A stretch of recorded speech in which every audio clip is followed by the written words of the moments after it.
सर्वेभ्यो ग्रहेभ्यो नमः। सर्वेभ्यो देवेभ्यो नमः। इष्टान देवताभ्यो नमः। वास्तुदेवताभ्यो नमः। ग्राम देवताभ्यो नमः। कुलदेवताभ्यो नमः। सर्वेभ्यो देवेभ्यो नमः। श्रीमद्भागवत महापुराणाय नमः। श्री व्यासदेवाय नमः। श्री शुकदेवाय नमः। वंदे वंदारुमंदारम इंदुभूषणनंदनम अमंदानंदशंदोः बंधुरम सिंधुरानम। शारदा शारदाम्भोज बदना बदनाम्बुजे सर्वदा सर्वदास्माकं सन्निधिं सन्निधिं क्रियातु। गंगातरंगरमणीयजटाकलापं गौरी निरंतर विभूषित वामभागं नारायण प्रियमनंगमदापहारम् वाराणसी पुरपतिं भज विश्वनाथम्।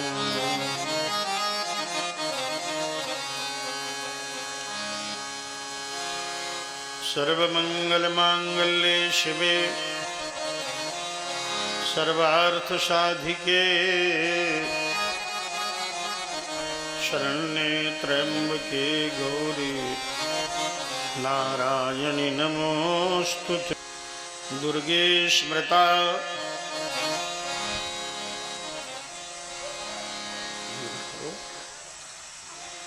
दुर्गे स्मृता हर्षि भीतिमशेष जंतो स्वस्थै स्मृता मतिमतीव शुभां ददासि। दारिद्र्य दुख भय हारिणी का तुदन्या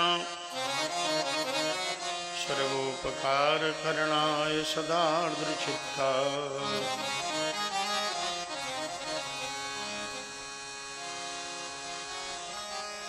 हिरण्यवर्णां हरिणीं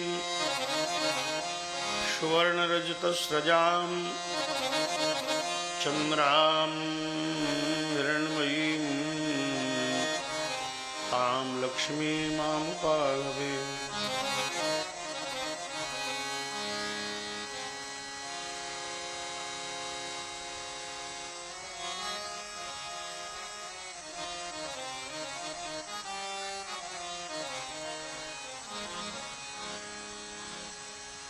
नमस्तेस्तु महामाये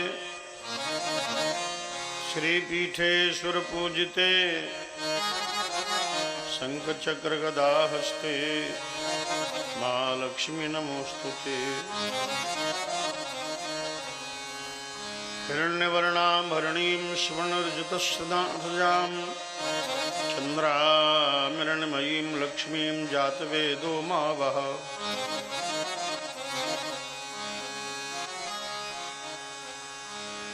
वंशी विभूषित करान् नवनीरदाभात् पीताम्बरादरुणबिम्बफलाधरोष्ठात् पूर्णेन्दुसुन्दरमुखादरविन्दनेत्रात् कृष्णात् परं किमपि तत्त्वमहं न जाने। उल्लङ्घ्य सिन्धो सलिलं सलीलं यः शोकवह्निं जनकात्मजायाः आदाय तेनैव ददाह लङ्कां नमामि तं प्राञ्जलिराञ्जनेयम्। ध्येयं सदा परिभवग्नमभीष्टदोहम् तीर्थास्पदं शिवविरञ्चिनुतं शरण्यं प्रत्यार्तिहं प्रणतपालभवाब्धिपोतं वन्दे महापुरुष ते चरणारविन्दम् दूर्वादलं दितितनुं तरुणाब्जनेत्रं हेमाम्बरं वरविभूषणभूषिताङ्गम् कन्दर्पकोटिकमनीय किशोरमूर्तिं पूर्तिं मनोरथभवां भज जानकीशम् वन्दे विदेहतनया पदपुण्डरीकं कैशोरसौरभसमाहितयोगिचित्तम् हन्तुं त्रितापमनिशं मुनिहंससेव्यं सन्मानशाली परिपीतपरागपुण्यम् मुकुंद माधव गोविंद बोल गोविंद बोल केशव माधव हरि हरि बोल केशव माधव हरि हरि बोल हरि बोल हरि हरि बोल हरि बोल हरि बोल हरि हरि बोल केशव माधव हरि हरि केशव माधव हरि हरि बोल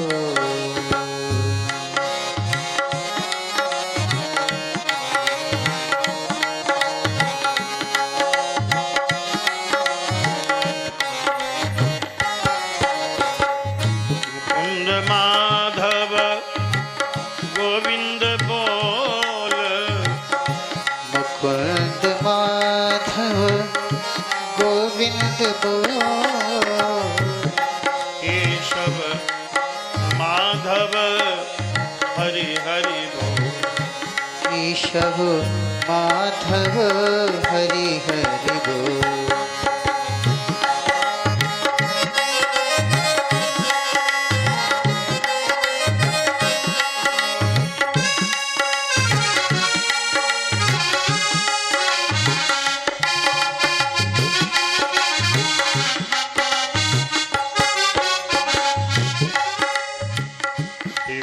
हरि बोलो हरि हरि बोलो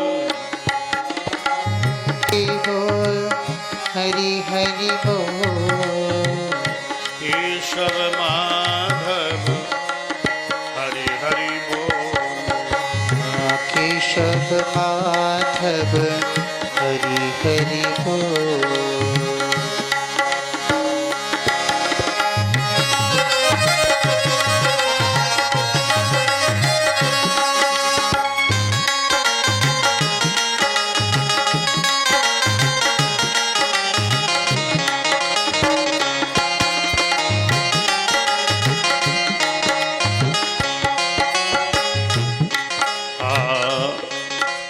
राम राम बोलो शिव शिव बोलो राम राम बोल शिव शिव बोल कृष्ण कृष्ण बोल हरि हरि बोल कृष्ण कृष्ण बोल हरि हरि बोल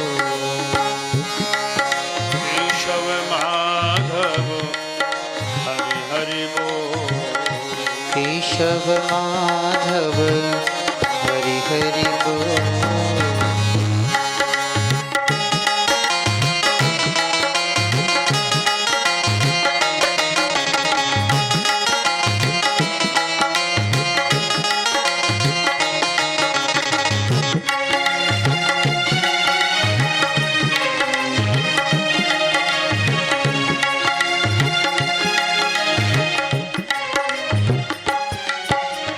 केशव बास देव बनवारी।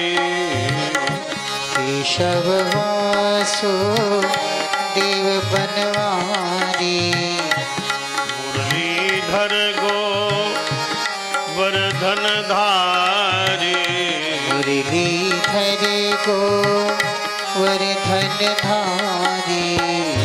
हरि जपित रुत कतहु न डोल। हरि जपित बुत कतहु न डोल। मुकुंद माधव गोविंद भो। मुकुंद माधव गोविंद भो।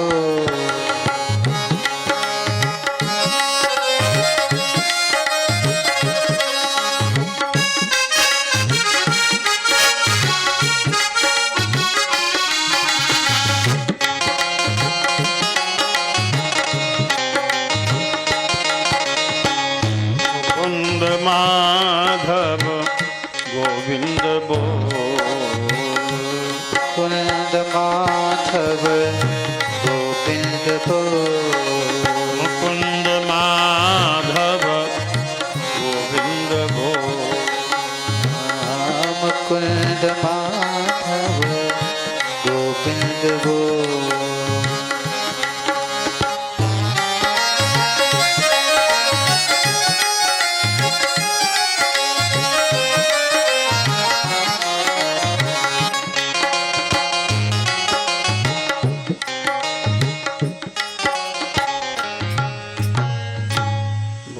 राधा कृष्ण भगवान की जय हो। समागत ब्रह्मस्वरूप भगवत कथानुरागी श्रद्धालु श्रोतागणों, श्रद्धामयी माताओं, बहनों, देवियों, अनंत ब्रह्मांड नायक परात्पर पूर्ण ब्रह्म परब्रह्म परमपिता परमात्मा भगवान श्री राधा कृष्ण की महती कमनी कृपा दृष्टि से प्रोफेसर कॉलोनी इटावा की पवित्र धरा पर भक्त प्रवर श्री चंद्रभान जी मिश्र, सीता देवी मिश्र की भक्ति भावना का प्रतिफल सपरिवार इष्ट मित्रों समेत सभी भगवत भक्तों के साथ श्रीमद् भागवत कथा का शुभानुष्ठान संपादित हो रहा है। और आज श्रीमद् भागवत महापुराण सप्ताह ज्ञान यज्ञ कथा का चतुर्थ दिवस है। समस्त देवताओं की, देवियों की, तीर्थों की उपस्थिति है। हनुमान जी महाराज की भावमयी उपस्थिति है। निगम कल्पतरोर्गलितं फलं शुकमुखादमृतद्रव संयुतं पिबत भागवतं रसमालयं मुहुरभो रसिकाः भुवि भावुकाः। यजुर्वेद, अथर्ववेद, सामवेद, ऋग्वेद चारों वेद कल्प वृक्ष के समान हैं और श्रीमद् भागवत महापुराण उसका पका हुआ फल है। निगम कल्प तरोर गलितम फलम। वेद रूपी कल्प वृक्ष का पका हुआ फल है श्रीमद् भागवत महापुराण। शुक मुखाद अमृत द्रव संयुतम। परमंसाचार्य वीतराग ब्रह्मस्वरूप श्री सुखदेव जी के मुखारबिंद से भागवत में अमृत ही भर गया है। पिबत भागवतम रसम आलयम। ये भागवत रस का भवन है, रस का सिंधु है। इसका पान करें, मुहुरहो निरंतर पान करें, अनवरत पान करें। रसिकाः भुवि भावुकाः। सभी इसका पान नहीं कर पाते जो रसिक हैं। रसो वैसा रस ब्रह्म है। उस ब्रह्म रस के जो रसज्ञ हैं भगवत चरणारविंद मकरंद के चारु चंचरीक मधुकर सरिस संत गुणग्राही जो रसिक भक्त हैं इस धरा पर वो इस रस अमृत का पान कर जीवन को धन्य कर लेते हैं। 84 लाख योनियों में देवताओं से भी श्रेष्ठ है मनुष्य शरीर, और इसका उद्देश्य केवल भगवत प्राप्ति है। और भगवत प्राप्ति के लिए श्रीमद् भागवत महापुराण सर्वश्रेष्ठ साधन है। भगवान के अवतार के अनेक हेतु हैं। जो पूर्ण ब्रह्म है, जो अनंत जगत के रचयिता हैं, पालन करता है, संहरता है, ऐसे नारायण ने दुष्ट दलन हेतु, धर्म रक्षण हेतु, संत रक्षण हेतु अवतार लिया। अनेक अवतार लिए। मत्स्यास्व कच्छप नृसिंह वाराह हंस राजन्य विप्र विबुधेषु तथावतार। उन्होंने कच्छपावतार लेकर के महेंद्रगिरी को धारण किया। मोहिनी अवतार लेकर के देवताओं को अमृत पान कराया। धन्वंतरी अवतार लेकर अमृत लेकर प्रकट हुए। वामनावतार लेकर राजा बलि को छला और उसके प्रेम में बंध गए। मत्स्यावतार लेकर वेदों की रक्षा की, हयग्रीव का विनाश किया। भक्तों के वश में हो जाते हैं भगवान। और जो निर्गुण निराकार है वो साकार होते हैं और कहते हैं अहम भक्त पराधीनो यस्वतंत्रैव द्विज साधिभिर्ग्रस्त हृदयो भक्त भक्त जन प्रिय। मैं भक्तों के वश में हूँ। स्वयं नारायण का वाक्य है। दुर्वासा जी से उन्होंने कहा, अम्बरीश की रक्षा की भगवान ने, और दुर्वासा से कहते हैं कि मैं भक्तों के वश में हूँ, स्वतंत्र नहीं हूँ। सर्वेश्वर होते हुए भी मैं स्वतंत्र नहीं हूँ, मैं भक्तों के वश में हूँ, भक्तों के वश में हो जाता हूँ। जिन्होंने मेरे लिए सब कुछ छोड़ दिया। हे दारागार पुत्राप्तान प्राणा वित्तमिमं परम हित्वा मम शरणं याताः ताम कथम त्यक्तुमामहे। जिन्होंने मेरे लिए घर परिवार संसार सब छोड़ दिया, मुझे ही अपना सब कुछ मानते हैं, अपने घर परिवार संसार देह प्राण से भी अधिक मुझसे प्रेम करते हैं, मैं उन्हें कभी छोड़ता नहीं, मैं उनके साथ रहता हूं। साधवो हृदय मह्यम साधूनाम हृदय तो हम मदन्यम ते न जानन्ति नाहम तेभ्यो मना कपि। संत जो भक्त हैं वो हमारा हृदय है, मैं भक्तों का हृदय हूँ। मेरे अतिरिक्त मेरे भक्त कुछ नहीं जानते और मैं भी उनके अतिरिक्त कुछ नहीं जानता। और इसी भाव में प्रेम के वशीभूत होकर भगवान अवतार लेते हैं। सो केवल भगतन हित लागी, केवल भगतन हित लागी। सो केवल भगतन हित लागी, सो केवल भगतन हित लागी। दीन दयाल प्रणत अनुरागी, दीन दयाल प्रणत अनुरागी। दीन दयाल प्रणत अनुरागी, दीन दयाल प्रणत अनुरागी परम कृपालु प्रणत अनुरागी तनु में कृपाल फिरत अनुरागी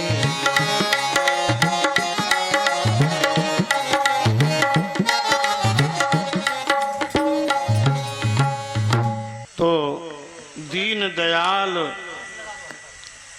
प्रणत अनुरागी भगवान भक्तों के लिए अवतार लेते हैं। वैसे गीता में उन्होंने कहा, आप सब लोग जानते हो, यदा यदा हि धर्मस्य ग्लानिर्भवति भारत अभ्युत्थानम अधर्मस्य तदात्मानं सृजाम्यहम् परित्राणाय साधूनां विनाशाय च दुष्कृतां धर्म संस्थापनार्थाय संभवामि युगे युगे। धर्म की जब ग्लानि होती है, अधर्म बढ़ता है, तो धर्म की स्थापना के लिए, संतों और भक्तों की रक्षा के लिए, दुष्टों के विनाश के लिए अवतार लेते हैं। कभी विप्रधेनु सुर संत हित लीन मनुज अवतार। लेकिन ये भक्त लोग प्रमुख कारण है, वहां केवल लगा दिया, थोड़ा ट्यूनिंग और बढ़ाओ। सो केवल भगत निहित लागी परम कृपालु प्रणत अनुरागी। भगवान परम कृपालु हैं और प्रणत अनुरागी हैं।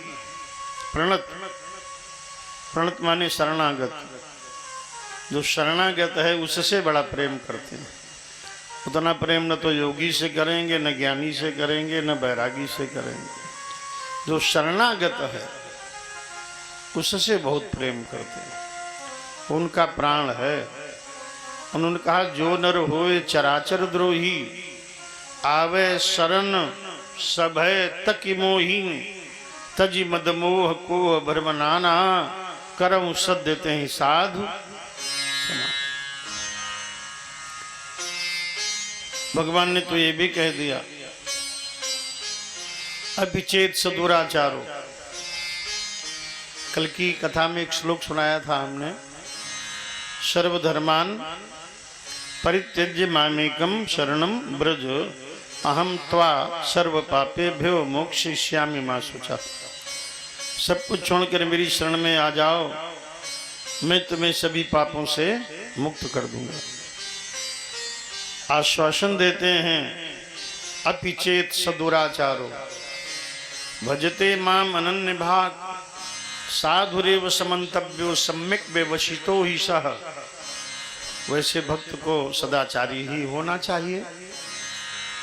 लेकिन भगवान कहते हैं, अगर कदाचित वो दुराचारी भी हो गया और मेरा भजन करता है, अपि चेत सदुराचारो, और मेरा भजन करता है, भजते माम अनन्य भाग, अनन्यता से मेरा भजन करता है, तो साधुरेव समन्तव्यो, वो एक दिन साधु हो जाएगा। क्योंकि सम्यक व्यवस्थित ही साधु, उसे साधु ही मानना चाहिए, क्योंकि उसने मुझे पाने का लक्ष्य निश्चित किया। इन भक्तों के प्रेम परवश परब्रह्म परमात्मा श्री नारायण अवतार लेते हैं और कहते हैं, कोटि विप्रबध लागे जाहू आए शरण तजो नहीं था। बड़ी सुंदर कथा नवम स्कंद के 10वें अध्याय में प्रवेश हुआ। सूर्य वंश में बड़े सुंदर सुंदर प्रतापशाली राजा हुए। महाराज भगवान के नाभि से कमल, कमल पर ब्रह्मा, ब्रह्मा के महाराज मानस पुत्र श्री मरीच, मरीच के कश्यप, कश्यप के सूर्य, और सूर्य से चला हुआ वंश। इसमें अनेक प्रतापशाली इक्ष्वाक, वैवस्वत इक्ष्वाकवादी सम्राट होते हुए आज महाराज नौम स्कंद में 10वां अध्याय प्रारंभ हुआ और पहला श्लोक सुखदेव जी उच्चारण कर रहे हैं। खड्वांगाद दीर्घ बाहुश्च रघु तस्मात् पृथुश्रवा अजस्ततो महाराज तस्मात् दशरथो भवतो। सूर्य वंश में एक खड्वांग नाम के राजा हुए, जिन्होंने मृत्यु के 2 घड़ी पूर्व ये जाना हमारी मृत्यु आ रही है, और 2 घड़ी में ही सत्संग के माध्यम से उन्होंने वैकुंठ प्राप्त कर लिया। 2 घड़ी के सत्संग से वैकुंठ प्राप्त कर लिया। ऐसे खटवांग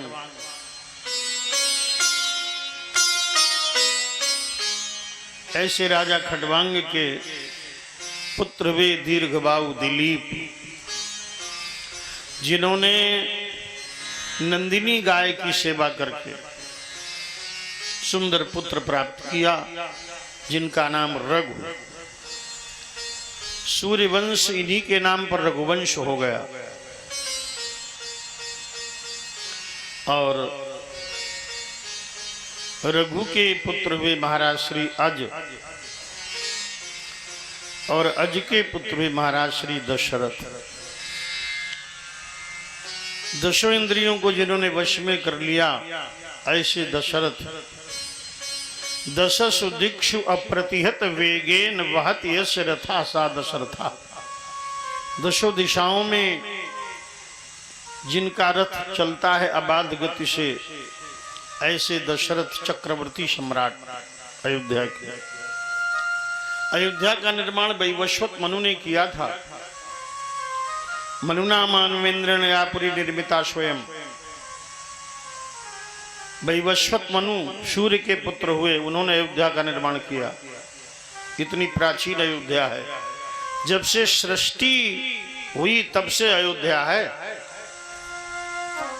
और सरयू, ये राजा इक्ष्वाकु जो सूर्यवंश में आदि राजा हैं, वो मानसरोवर से, कैलाश मानसरोवर से अपने बाण द्वारा खींच करके सरिता को लाए।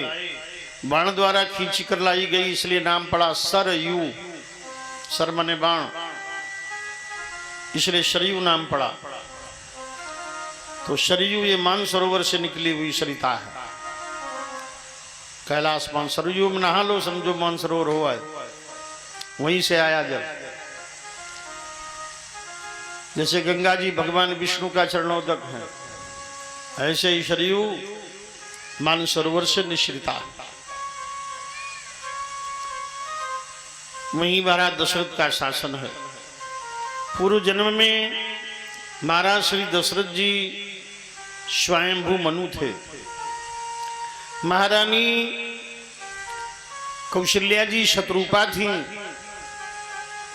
और इन दोनों ने नारायण के लिए कई हजार वर्ष तप किया था। ओम नमो भगवते वासुदेवाय मंत्र का कई हजार वर्ष इन्होंने जप किया। 12 अक्षर मंत्र नित जपत सहित अनुराग, वासुदेव पद पंकरु दंपति मन अति लाग। इस मंत्र को हम तो व्यास गद्दी से बार बार बोलते हैं, लेकिन जो गुरु दीक्षा लिए हैं उन्हें दूसरे को नहीं बताना चाहिए कि हमने क्या लिया, इसलिए मंत्र कान में दिया जाता है। और इसको शांति भाव से धीरे धीरे स्फुट होठ चलते रहे, ऐसे जपना चाहिए, दूसरा न सुने। इस मंत्र को ओम नमो भगवते वासुदेवाय मंत्र को कई हजार वर्ष इन्होंने जपा, मनु और शत्रुपा ने। तब इनकी तपस्या को देख करके ब्रह्मा विष्णु शिव कई बार वरदान देने आए, लेकिन इन्होंने वरदान नहीं मांगा। तब स्वयं नारायण से इन्होंने वरदान मांगा। जब नारायण प्रकट हुए तब इन्होंने वरदान मांगा, कहा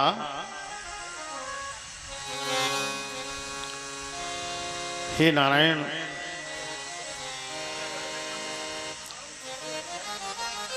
चाहूं तुम्हें समान सुत, प्रभूषण कौन दोराव, आप जैसा पुत्र हम चाहते हैं। भगवान ने कहा आपने जैसा कहा खोजने जाऊं, मैं ही तुम्हारा पुत्र बनूंगा। तो वही महाराज दशरथ जी अयोध्या नरेश हैं। और शत्रुपा जी कौशल्या। महाराज श्री दशरथ जी का दूसरा विवाह कैकेयी नरेश की कन्या कैकेयी से हुआ। कश्मीर नरेश, कैकेयी माने कश्मीर। और तृतीय विवाह मगध नरेश की कन्या सुमित्रा जी के साथ हुआ। अब महाराज दशरथ के कोई पुत्र नहीं हो रहा, क्योंकि लंका में रावण का राज्य है। 3 नगरों की कथा राम कथा में प्रमुख है, अयोध्या, मिथिला और लंका। लंका है देह नगर, वहां के लोग देह का पोषण करते हैं, देह को सत्य मान लिया उन्होंने। और वहां का राजा है दशानन, अपनी 10 इंद्रियों के मुख खोलकर स्वच्छंदता से विषय सेवन करता है, इसलिए वो दशानन है। वहां भोगने में मर्यादाएं टूट जाती हैं। महिष मानुष धेनु खर नर बहु निशाचर भक्षही। लेकिन अयोध्या देहाधिकार नगर है, यहाँ देह पर अधिकार है, इंद्रियों पर संयम है। अयोध्या में यहाँ के राजा हैं दशरथ। शरीर रूपी रथ में 10 इंद्रिय रूपी घोड़ों को नियंत्रित कर लिया है, ऐसे महाराज दशरथ। और मिथिला है विदेह नगर, वहां के राजा जनक विदेह हैं, जिन्हें देह का भी ज्ञान नहीं है साधना में, ऐसे विदेह। लंका में गणना हुई कि देखो यहाँ कितने लोग शाकाहारी हैं, तो पता चला 2 ही लोग शाकाहारी साधु मिले। एक विभीषण साधु ते हो न कारज हानि, और दूसरे एक नारी है त्रिजटा, नाम राक्षसी एका, रामचरण रत निपुण विवेका। अयोध्या में गणना हुई कि देखो यहाँ दुष्ट कितने हैं, तो अयोध्या में सभी संत प्रकृति के लोग मिले, 2 दुष्ट मिल गए। एक वो धोबी जिसने सीता जी को लांछन लगाया था, और एक कुबड़ी मंथरा राम वनवास में कारण बनी। मिथिला में सब संत ही संत हैं, वहां कोई भी दुष्ट नहीं है। पुर नर नारी सुभग सुचि संता, धर्मशील ज्ञानी गुणवंता। रावण ने तपस्या की, ब्रह्मा जी को प्रसन्न किया, और जिस समय ब्रह्मा जी प्रकट हुए तो रावण ने ब्रह्मा जी से वरदान मांगा, आप हमें ये बताइए कि मेरी मृत्यु किसके द्वारा होगी। ब्रह्मा जी ने कहा, तुम्हारी मृत्यु तो दशरथ के ज्येष्ठ पुत्र राम द्वारा मैंने लिखी है। रावण बोला, मैं तुम्हारा लेख मेट दूंगा। ब्रह्मा जी बोले, मेरा लेख कोई मेट नहीं सकता। ब्रह्मा जी जब चले गए, रावण ने फिर तपस्या शुरू की, ब्रह्मा जी को प्रसन्न किया, ब्रह्मा जी को प्रकट होना पड़ा। तब त्रिबाचा करा करके रावण ने ब्रह्मा जी से वरदान मांगा कि दशरथ के रक्त से कोई संतान उत्पन्न न हो। अब ब्रह्मा जी आश्चर्य में पड़ गए, मैंने ही तो लिखा है कि दशरथ के पुत्र से मृत्यु होगी, और मुझसे ही मांग रहा कि दशरथ के पुत्र ही न हो। अब ब्रह्मा को कहना पड़ा एवं अस्तु। अब महाराज दशरथ के 3 विवाह हुए, लेकिन कोई संतान नहीं हुई। इनके एक मित्र थे अंग देश के राजा, जिनका नाम था रोमपाद। रोमपाद की कन्या थी जिनका नाम था शांता। दशरथ ने उसे अपने मित्र से लेकर पुत्री की भांति पाला, और राजा रोमपाद के राज्य में जब 12 वर्ष का काल पड़ गया तो ऋषियों ने कहा, अगर शांता का विवाह श्रृंगी ऋषि के साथ हो जाए, विभांडक ऋषि के पुत्र श्रृंगी ऋषि फलाहारी हैं, अथर्व वेद के ज्ञाता हैं, उनके साथ यदि विवाह हो जाए तो जल बरसेगा। श्रृंगी ऋषि किसी के घर नहीं जाते, अन्न कभी खाया नहीं। कुछ गायिकाएं, नर्तकियां, गायक लोग मधुर मधुर गीत का आकर्षण करके उन्हें बुला लिया सरिता के किनारे, उन्हें नाव पर बैठाला, उन्हें मोदक खिलाए और बहाने से अंग देश लाए। उनके आते ही जलवृष्टि हुई। तब राजा रोमपाद ने शांता का विवाह श्रृंगी ऋषि के साथ कर दिया।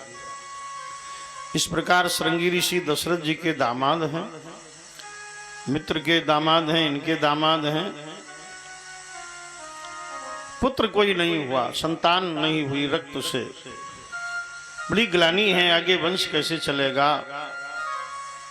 इन्होंने सोचा 3 विवाह किए हमने और पुत्र हमारे नहीं हुए, तो अब गुरुदेव की शरण में चलना चाहिए, क्योंकि बिना गुरुदेव के कल्याण नहीं होना। इसलिए गुरुदेव की शरण में गए। एक बार भूपति मन माही, एक बार भूपति मन माही, भय गलानी मुरे सुतनाही, गाने मोरे सुतनाही, गुरु ग्रह तुरंत गयऊ महिपाला, गुरु ग्रह तुरत गयो महिपाला, नाथ नाई करे विनय विशाल, माथ नाये करे विनय विशाला।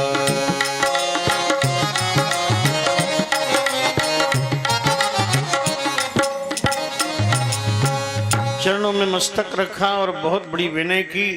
गुरुदेव हमारा वंश डूब रहा है, कृपा कीजिए। गुरुदेव ने कहा, सनत कुमारों ने हमें बहुत पहले ही बताया था, यज्ञ द्वारा पुत्र आपके होंगे। धरहु धीर हुई है सुतचारी, धरहु धीरे हुई है सुतचारी, त्रिभुवन विदित भगत भयहारी, त्रिभुवन विदित भगति भयहारी। धैर्य धारण करो। श्रृंगी ऋषि जी को बुलाया। वशिष्ठ जी ने सरयू के मनोरमा घाट पर पुत्रेष्ठ यज्ञ का शुभारंभ हुआ। भक्ति पूर्वक अथर्ववेद के मंत्रों से महाराज ने यज्ञ कराया। यज्ञ हो रहा है, इस बीच में व्याकुल धरित्री मां धरती, ऋषि मुनि देवता, ब्रह्मा के लोग गए। ब्रह्मा जी उन्हें लेकर शंकर जी के पास गए। शंकर जी ने कहा, विनती करो, भगवान सर्वत्र हैं। जब देवताओं ने विनती की तो भगवान ने कहा, भय मत करो, हम रघुवंश में अंशों के सहित अवतार लेंगे और भूमि भार हरण करेंगे। तस्यापि भगवान एष साक्षात् ब्रह्ममयो हरिः, अंशांशेन चतुर्धागात् पुत्रत्वं प्रार्थितं शूरैः। व्यास भगवान लिखते हैं, तस्यापि भगवान एष साक्षात् ब्रह्म। भगवान ने आश्वासन दिया है, साक्षात ब्रह्म ने आश्वासन दिया है कि हम अवतार लेंगे। तस्यापि भगवान ईश साक्षात ब्रह्म। उन्होंने यहाँ कोई ये संदेह नहीं रखा कि कोई व्यक्ति ये कह सके कि राम मनुष्य है। कोई बौद्धिक अतिवादी ये कह सके कि राम महापुरुष हैं, क्योंकि वो बहुत, अगर राम जी का सम्मान करते हैं तो इतना कहते राम महापुरुष हैं। महापुरुष तो बहुत है संसार में, राम तो एक ही है।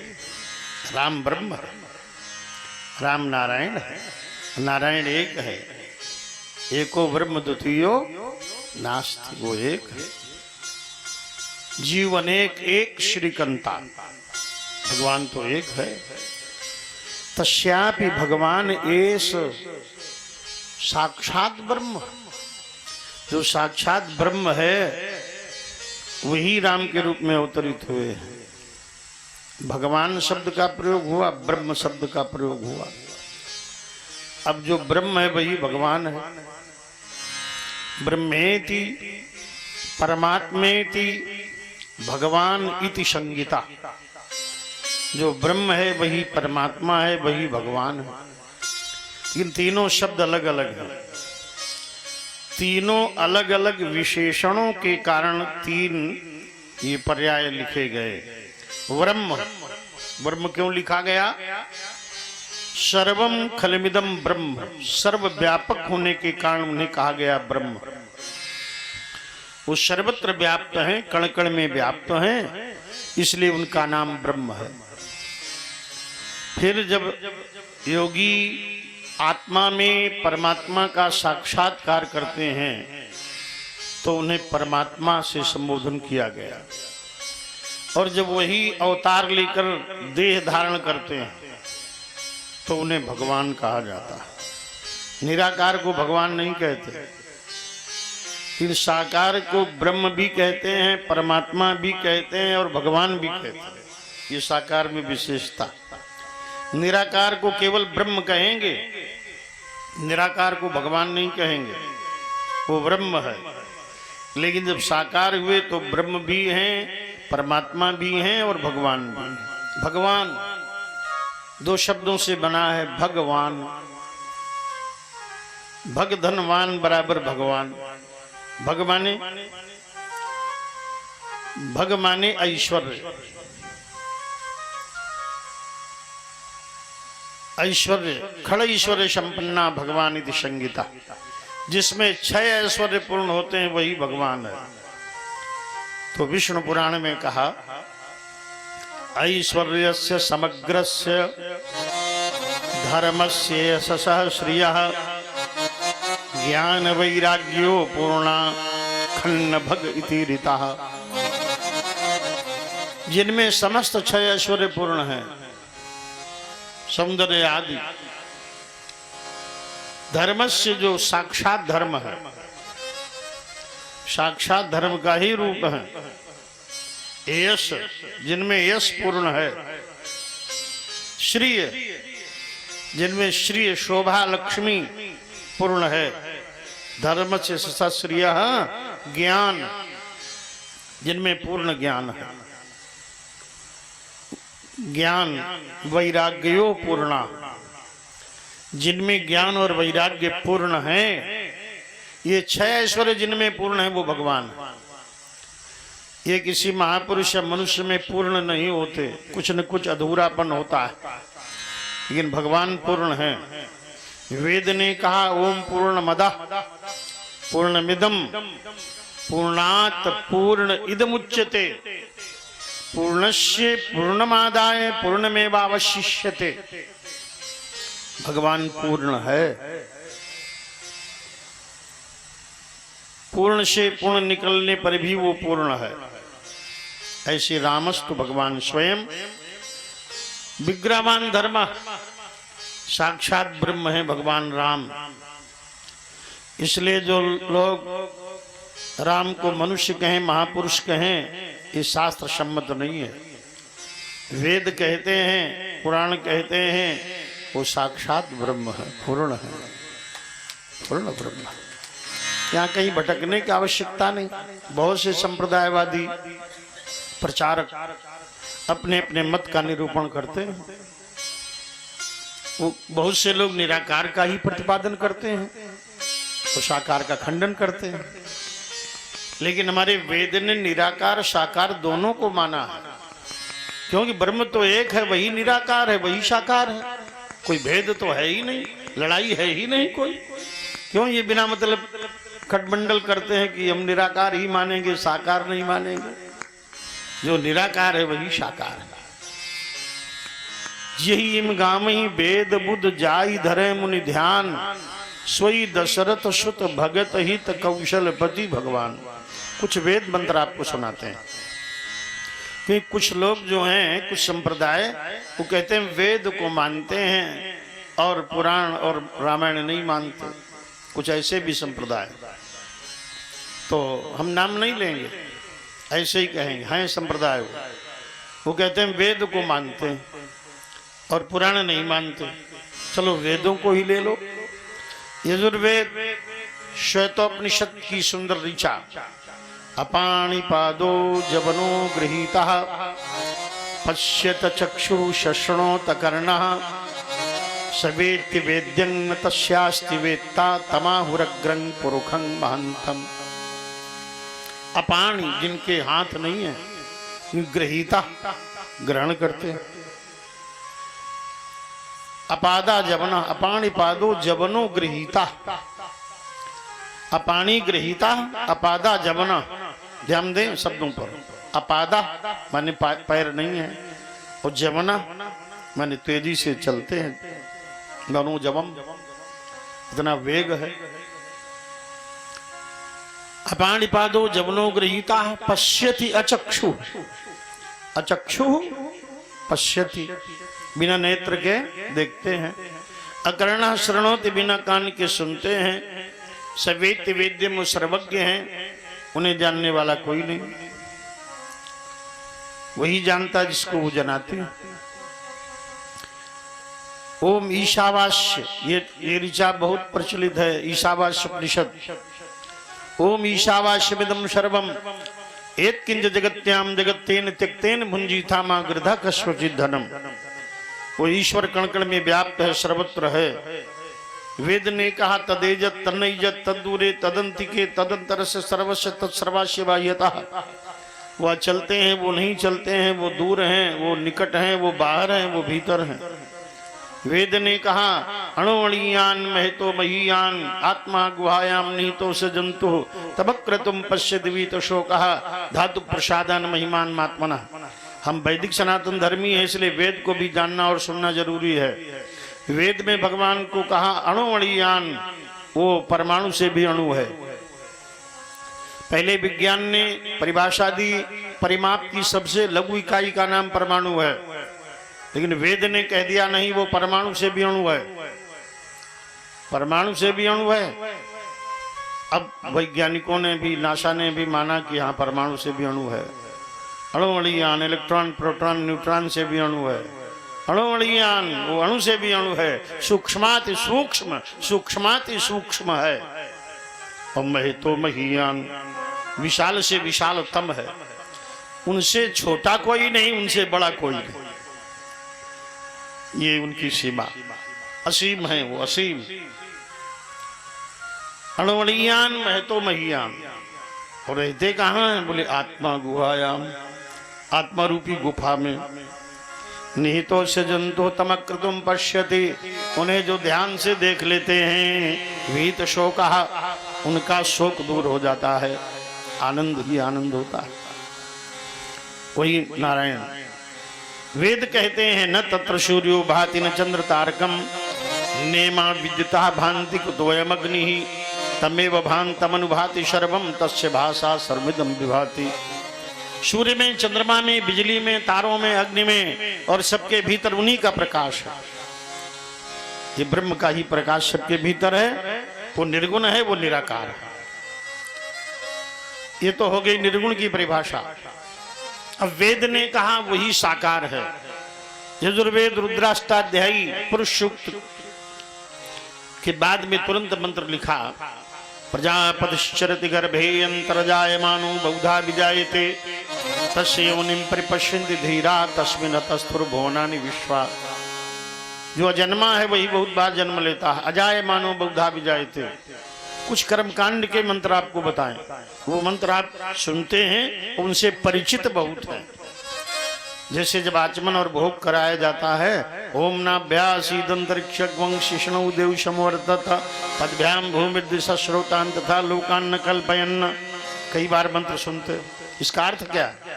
भाई वेद को अर्थ बिना जाने फिर तो रटंत विद्या हो जाएगी। वो समझना भी है। ये मंत्र जो आचार्य ने पढ़ा, ओम नाभ्यासीदंतरिक्षं, ये क्या है? तो ध्यान दें, नाभ्या, नाभि शब्द की तृतीया विभक्ति का एक वचन है नाभ्या, माने परमात्मा की नाभि से अंतरिक्ष उत्पन्न हुआ, अर्थात वो साकार है, उनके नाभि है। नाभ्यासीद अंतरिक्षं शीष्णौ देव समवर्तत, उनके सिर से आकाश उत्पन्न हुआ। पदभ्याम भूमि, उनके चरणों से धरती उत्पन्न हुई है। दिशा श्रोतान तथा लोकान, कानों से दिशाएं और लोक उत्पन्न हुए। एक बड़ा मंत्र आप सब लोग जानते हो, ओम चंद्रमा मनुषो जात चक्षु सूर्यो जायत श्रोत्राद्वायुष प्राणश मुखादग्निरजायत। इसका अर्थ है परमात्मा के मन से चंद्रमा उत्पन्न हुआ। चंद्रमा मनसो जाता चक्षो सूर्यो अजायत, उनके नेत्रों से सूर्य उत्पन्न हुए। श्रोत्राद्वायुष्य, कानों से वायु प्राणवायु उत्पन्न हुई। और मुखाद अग्नि अजायत, मुख से अग्नि उत्पन्न हुई, अर्थात साकार है। ये जितने वेद मंत्र हैं निराकार साकार दोनों का निरूपण करते। हजारों वेद मंत्र हम सुनावे, लेकिन समय नहीं है, फिर वेदों में ही बात रुक जाएगी। इसलिए मानो कि वेद निराकार साकार दोनों का ही निरूपण करते हैं। जो निराकार है वही साकार है। व्यापक ब्रह्म निरंजन निर्गुण विगत विनोद, सो अज प्रेम भगति बस कौशल्या की गोद, कौशल्या की गोद। तस्यापि भगवानेश साक्षात् ब्रह्म मयो हरिः, अंशांशेन चतुर्धागात् पुत्रत्वं प्रार्थितं शुरै। देवताओं की प्रार्थना पर, धरती की प्रार्थना पर, सिद्धों ऋषियों की प्रार्थना पर भगवान ने कहा हम अवतार लेंगे। हम अवतार रघुवंश में ले। देखिए अब भागवत में 9वें स्कंद में 10वां और 11वां दो अध्याय, 10वें और 11वें अध्याय में राम कथा का वर्णन है। राम जी का चरित्र बहुत विशाल है। राम जी के चरित्र के लिए 100 करोड़ रामायणों की रचना हुई है। शंकर जी ने स्वयं 100 करोड़ रामायणों की रचना की। रामायण शतकोटि महल्य महेश जिय जानी, रामायण शतकोटि अपारा, नाना भांति राम अवतारा, चरितम रघुनाथस्य शतकोटि प्रविस्तरम, एकैकमक्षरम पुंसाम महापातक नाशनम। अब बड़ी विशाल राम कथा है और वाल्मीकि जी ने 24,000 श्लोकों में रामायण लिखी। राम जी के समकालीन हैं वाल्मीकि जी। राम जी को देखा है, उनकी लीलाएं अपनी आंखों से देखी तब लिखा है। जैसे कोई कहे आपके परबाबा के बाबा, तो देखा नहीं लेकिन वो थे अवश्य। ऐसे ही वाल्मीकि जी ने लिखा है, आंखों देखा। व्यास जी ने कृष्ण जी को देखा और आंखों देखा लिखा। तो व्यास जी भगवान ने विचार किया कि हमारे आदि कवि महर्षि वाल्मीकि ने भगवान श्री सीतापति राम जी की कथा 24,000 श्लोकों में लिखी है। तो व्यास जी ने अध्यात्म रामायण में संक्षेप में राम कथा लिखी। फिर भागवत में जब लिखने का वर्णन आया तो उन्होंने सोचा लिख तो चुके हैं वाल्मीकि जी विस्तार से राम जी को, हमें कृष्ण जी को विस्तार देना चाहिए, क्योंकि वाल्मीकि जी तो आदि कवि हैं और उन्होंने राम जी को लिख ही दिया है कि राम हैं बड़े प्यारे, बड़े इष्ट हैं, बड़े ये हमारे बड़े प्यारे हैं, इसलिए राम जी को छोड़ेंगे तो नहीं, इन संक्षेप में लिखेंगे, संक्षेप में लिखेंगे, विस्तार से करेंगे। तो राम कथा के लिए ही 9 दिन चाहिए। वो नवान्न पारायण होती है राम कथा। जैसे भागवत है सप्ताह पारायण, ऐसे राम कथा है नवान्न पारायण।